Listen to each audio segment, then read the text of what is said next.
Radio Publique Africaine.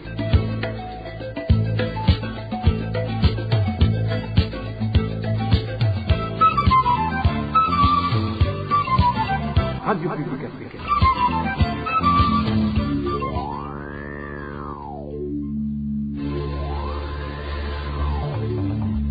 C'est le moment de suivre le journal parlé en français. À la présentation, Émile Nivasumpo. Bienvenue dans ce journal du 7 juin 2022. Voici les principaux titres. Ils ont entamé un mouvement de grève aujourd'hui. Les enseignants du lycée technique Saint-Luc réclament 3 mois de salaire. L'un d'entre eux va s'exprimer au cours du journal. Et aucune mesure barrière n'est observée dans le district sanitaire de Vumbi malgré la propagation à grande échelle de la Covid-19 à Vumbi, cette commune de la province Kirundo. Et au début de cette édition, nous nous rendrons dans les camps des réfugiés burundais en Tanzanie. Les autorités leur ont demandé de quitter le pays dans une période d'une année. Dans un instant, le développement de ce journal. Je vous le disais dans les titres, ils ont jusqu'à une année pour vider les camps en Tanzanie. Le message est adressé depuis hier aux réfugiés burundais par le commissaire chargé du département des réfugiés au ministère tanzanien de l'Intérieur. Il a entamé hier une tournée dans les camps des réfugiés burundais en compagnie du consul général du Burundi dans la province de Kigoma. Après cette période d'une année, la tâche ne sera pas facile aux réfugiés burundais qui ne se seront pas exécutés, a mis en garde Soudi Mwakibasi. Plus de détails avec Danny Claire et la Trompe. Le commissaire chargé des questions des réfugiés en Tanzanie et le consul du Burundi à Kigoma ont débuté leur visite ce lundi au camp de Nyarugusu. Ce mardi, ils étaient au camp d'Onduta.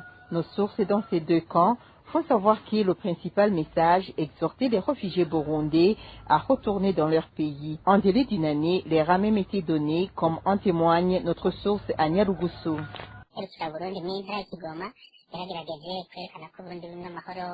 Le consul du Burundi à Kigoma a essayé de montrer que le Burundi a recouvré la paix et que par conséquent, rien ne justifie plus que ces Burundais restent en exil et gardent le statut de réfugiés. Il a donné comme preuve les sanctions contre le Burundi qui ont été levées. Il a même utilisé un adage rundi qui dit qu'un enfant ne peut pas arrêter de téter juste parce que sa mère a des boutons sur les seins. Soudi Mwakibasi, lui, n'y est pas allé par 4 chemins. Il nous a dit qu'on avait une année à compter d'aujourd'hui pour vider les lieux.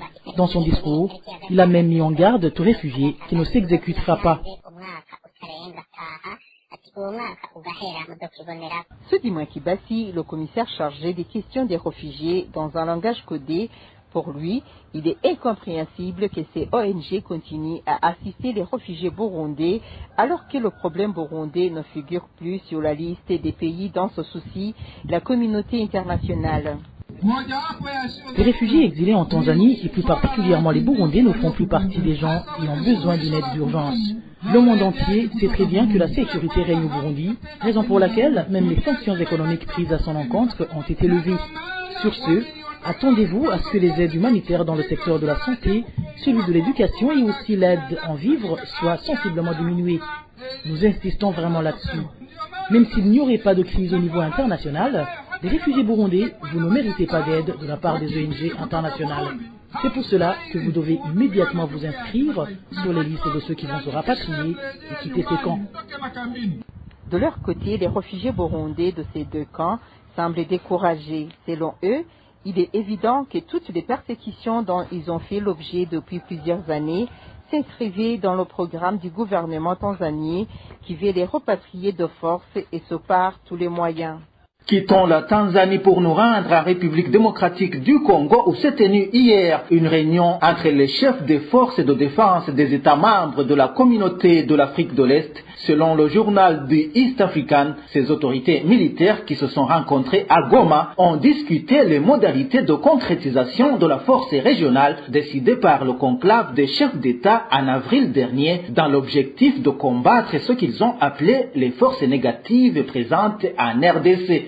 Lors de cette réunion, le général Robert Kibochi, chef des forces de défense kenyanes, également président du comité des chefs des forces de défense des États membres de l'EAC, a déclaré que la sécurité et la stabilité de l'Est de la RDC permettra essentiellement au peuple de la région d'exploiter tout le potentiel offert par l'intégration régionale. Citée par Radio Okapi, la cellule de communication du gouverneur militaire du Nord Kivu indique que la réunion d'hier a été précédée par une réunion préparatoire des experts militaires des pays concernés tenue samedi. Retour au Burundi dans un instant pour parler gouvernance. C'est un dossier que nous traitons depuis plusieurs jours. Le personnel de l'hôpital Roi Khaled demande à la direction générale de cette institution de passer par le dialogue pour la mise en place de nouveaux organes dirigeants du Fonds des travailleurs au lieu d'user de la force. C'est au moment où une période de 2 semaines a été accordée aux membres du comité sortant pour la remise et reprise. Emmanuel Niungeko. Une note qui convoque la réunion en assemblée générale des membres du Fonds de mutualité et de pension des travailleurs du centre hospitalo-universitaire de Kamenge avait été sortie le vendredi 3 juin. Cette réunion a été convoquée par Leonidas Ndaisenga qui a signé au nom du président du comité directeur du fonds. Comme prévu, la dite réunion a eu lieu ce mardi dans les bâtiments du restaurant du personnel du CHUK, mais avec une faible participation, supervisée par un certain Eric Manirakiza, conseiller juridique et chargé du contentieux. L'analyse de la situation actuelle du fonds et les projets d'avenir étaient à l'ordre du jour. Ce témoin avait répondu présent à cette réunion.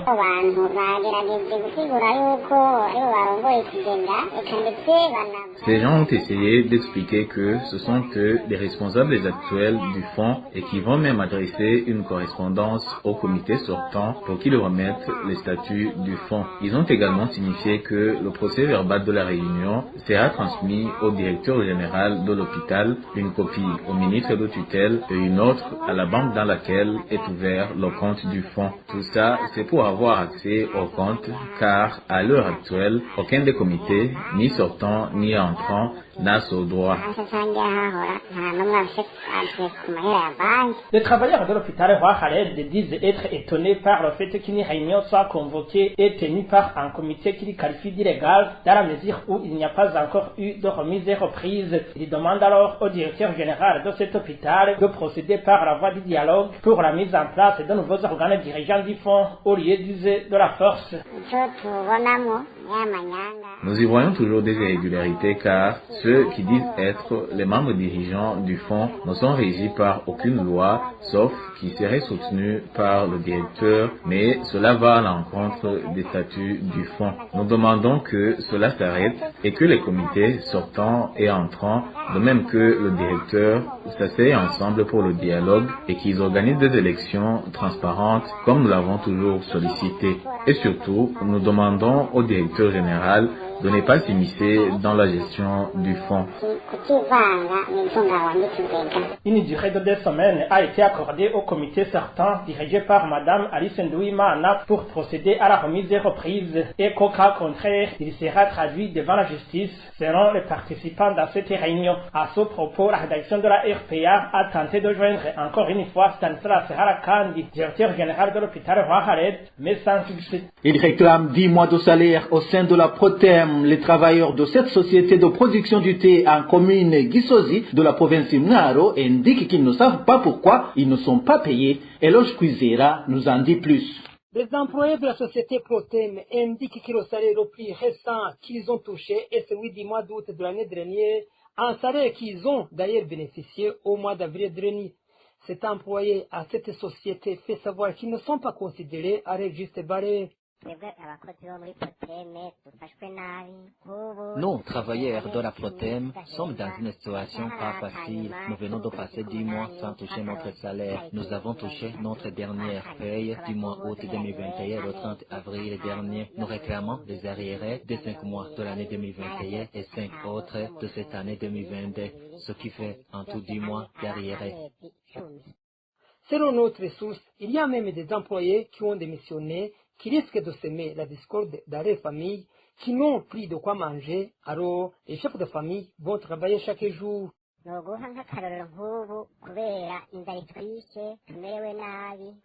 Puisqu'il y a beaucoup de familles dans les familles, 5 employés ont déjà démissionné dans cette année encore car ils trouvent qu'ils n'apportent rien à leur famille alors que ces familles les considèrent toujours comme des travailleurs car ils se présentent chaque jour au service.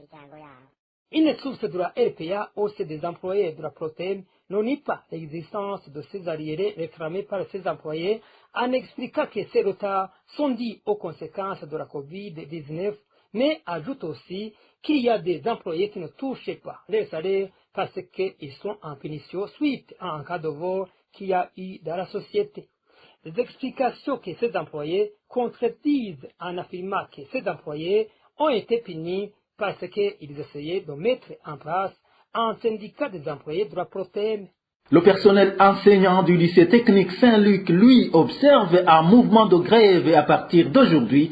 Ils réclament leurs arriérés de salaire de 3 mois. Les mois de mars, avril et mai sont concernés, selon cet enseignant du lycée technique Saint-Luc qui s'est confié à la RPA.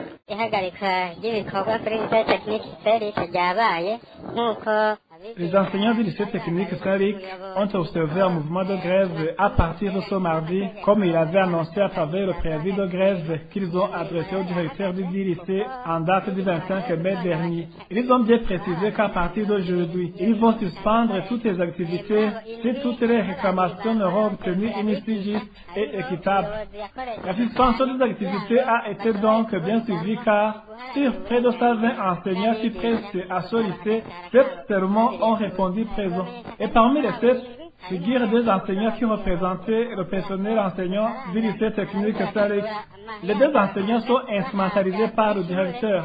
Au lieu de défendre la cause des enseignants, ils ont été utilisés par le directeur pour nuire aux intérêts des enseignants, notamment les réclamations de leur rémunération. Parmi les 7 enseignants qui se sont présentés au travail, figure également un enseignant qui se prépare au mariage. Ce dernier a été intimidé par le directeur qui lui a indiqué que s'il ose participer au mouvement de grève, il n'aura pas la contribution de l'école à laquelle il a droit. Ces contributions de circonstances proviennent des prélèvements de 2000 francs sur le salaire mensuel de chaque enseignant. Bref, le mouvement de grève des enseignants a été bien suivi.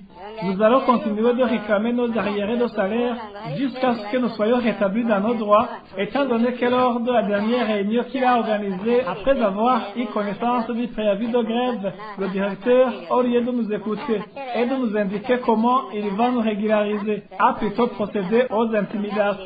Il a par ailleurs fait savoir qu'il ne sait pas où nous avons tiré nos diplômes. Cela pour dire qu'il a méprisé non seulement les enseignants, mais aussi ceux qui nous ont enseignés, y compris au pays qui a beaucoup investi afin qu'ils deviennent ce qu'ils sont aujourd'hui. Pire encore, il a osé prononcer qu'il peut nous emprisonner, car, a-t-il indiqué, il y a beaucoup de gens qui sont aujourd'hui emprisonnés pour rien.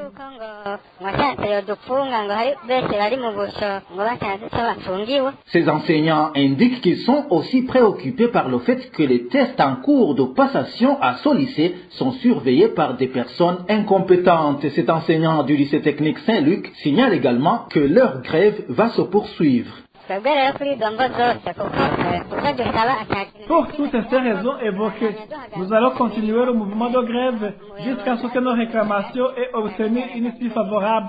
Nous voulons aussi signaler que nous sommes préoccupés par la façon dont se déroulent pour le moment les tests. Ces examens ont été cédés de force au directeur et ils se déroulent en violation du calendrier établi par le ministère de l'Éducation. La passation de ces examens est en prise, surveillée par des enseignants qui ne sont pas du lycée technique Saint-Luc.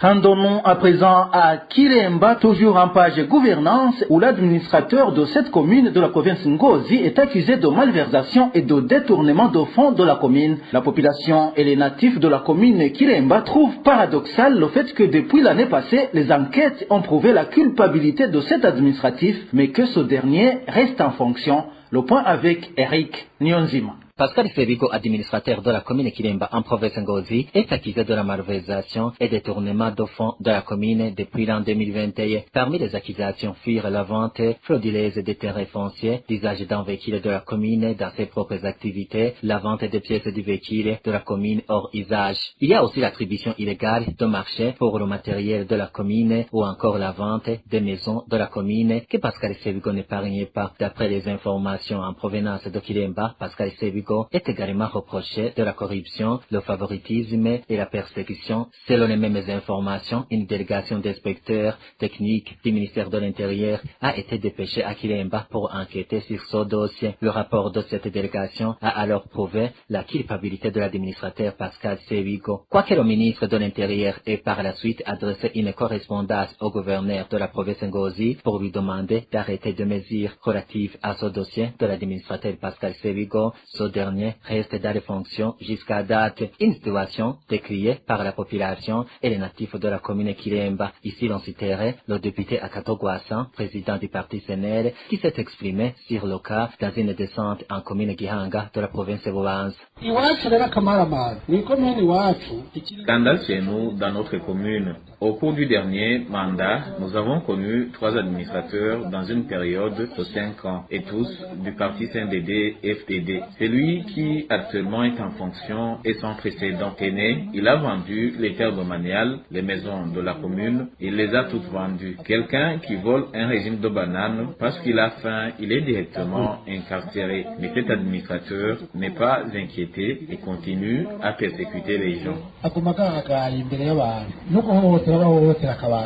À ce sujet, la rédaction de la RPA n'a pas encore pu joindre l'administrateur de la commune Kiremba, encore moins le gouverneur de la province Ngozi. Nous vous le disions hier, la propagation à grande échelle de la Covid-19 se manifeste dans la commune Vumbi de la province Kirundo ces derniers jours. Pourtant, aucune mesure barrière n'a été prise par l'administration du district sanitaire de cette commune. Cette maladie à coronavirus risque de s'étendre sur toute la province selon certains habitants. Plus de détails avec Éloge Divin Remèche. Cette négligence dans la lutte contre la pandémie de Covid-19 se remarque dans différentes communes de la province Kirundo, surtout dans Vumbi, Nega et Kirundo, au moment où les différents rapports du ministère de la Santé montrent que la Covid-19 continue sa propagation à une grande vitesse dans la dite province. La population, elle, regrette que l'administration ne fait rien pour stopper cette pandémie. Cet habitant fait savoir que même les mesures qui avaient été prises pour stopper la propagation de cette pandémie ont déjà été levées. Jusqu'à présent, aucune mesure visant à juguler ou à prévenir ce virus n'est en vigueur. Même les mesures qui avaient été prises dans les communes de Nega et Vumbi ont vite été suspendues. Pourtant, il y a risque de voir cette pandémie se propager jusque dans les autres communes. Les gens partagent la bière sans s'inquiéter de rien. Si rien n'est fait, beaucoup de gens vont être contaminés car aucun geste barrière n'est observé. Les habitants de la province Kirundo continuent à faire savoir qu'ils craignent pour leur vie et demandent aux concernés de faire leur mieux pour les protéger. C'est pour cela que nous demandons aux autorités administratives et aux responsables de la santé de ne pas baisser les bras, car cette pandémie est toujours là. La preuve est que durant le mois d'avril et mai, les cas de contamination n'ont cessé d'augmenter à une vitesse fulgurante ici à Kirundo, surtout en commune Nega. Ici à Kirundo, nous sommes en insécurité et si rien n'est fait, beaucoup de gens vont être infectés par ce virus, vu qu'une seule personne peut contaminer des dizaines et des dizaines de gens. La flambée des cas de Covid-19 s'observe dans cette province depuis la mi-avril 2022. Ces informations sont confirmées par le ministère de la Santé publique qui, malgré les rapports alarmants qui ne cessent de produire, ne fait presque rien pour protéger cette population menacée par la Covid-19. À ce propos, la rédaction de la RPA n'a pas pu joindre Albert Hatungimana, gouverneur de la province Kirundo, pour s'exprimer là-dessus. Pour clore cette édition, parlons du bulletin trimestriel Umwidegembyo numéro 4 de la coalition burundaise des défenseurs des droits humains, CBDDH. Cette coalition estime que la Commission nationale indépendante des droits de l'homme, CNIDH, est entre le marteau et l'enclume. D'une part, la CBDDH trouve que certaines institutions du pays voudraient s'ingérer dans son fonctionnement, alors que la loi la voudrait pleinement indépendante. Marie-Ange Irakoze. Voilà, c'est la fin de cette édition du 7 juin 2022. Merci à vous tous qui nous avez suivis. À la présentation, c'était Émile Nibasumba. Au revoir.